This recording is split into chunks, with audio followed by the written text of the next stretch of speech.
Joining us now, House Judiciary Chairman Jim Jordan.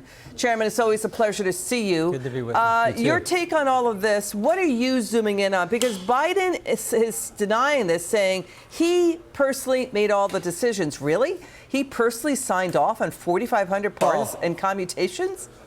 Yeah, no, look, everyone knows he wasn't up for the job. In fact, the Democrat Party knew he wasn't up for the job because after the debate, they swapped him out for Kamala Harris. So everyone understands that the debate kind of confirmed what we all saw. I think the fundamental question is, was there talk within the Biden administration, within some of these key people who ran these agencies, cabinet members, was there talk of ever invoking the 25th Amendment and using that? And if so, we want to know about that. I think that's what Chairman Comer's investigation is about.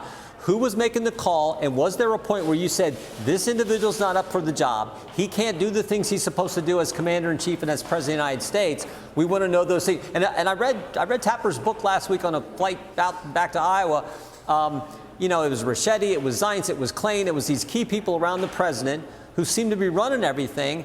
I think those are key people that Chairman Comer wants to talk to in the course of this investigation. Because you mentioned Steve Ricchetti. Okay, we know we need it done. We know these names of the Biden insiders. What specifically do you want to get to the bottom of? What are you zeroing in on? Because Biden White House insiders had links still to their lobbying firms, the private sector consultancies, with big companies that likely profited off of big, massive Biden overspending you only see in wartime on things like the CHIPS Act, on the climate change spending and the Inflation Reduction Act and much more.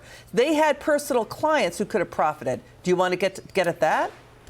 Well, I think what we're trying to get at, the sort of fundamental question is... Let me back up. Their prior firms had those clients, but go ahead. Yeah, I understand. Was he up to the job? And did you make decisions, or was actually the guy whose name was on the ballot who got elected by the American people, was he making the decisions? And I think it's tough to get that unless you have some whistleblower type person who's going to come forward and say, here's what I saw, where Joe Biden didn't know what was going on, and yet someone took specific action on behalf of the president, and he hadn't signed off on it. And until we get that whistleblower, but you can't get that whistleblower until you start investigating. We'll see what happens here, whether it's Attorney General Bondi or whether it's the congressional oversight that we're caught. And then what? Criminal referrals? It all depends. It all depends on how this shakes out. These things always take time. I've probably been involved in more of these big investigations over the last decade than just about anyone. So it just depends on how it all shakes out. Chairman Jordan, thanks for being with us. Always great to see you. You bet. Okay, listen to this.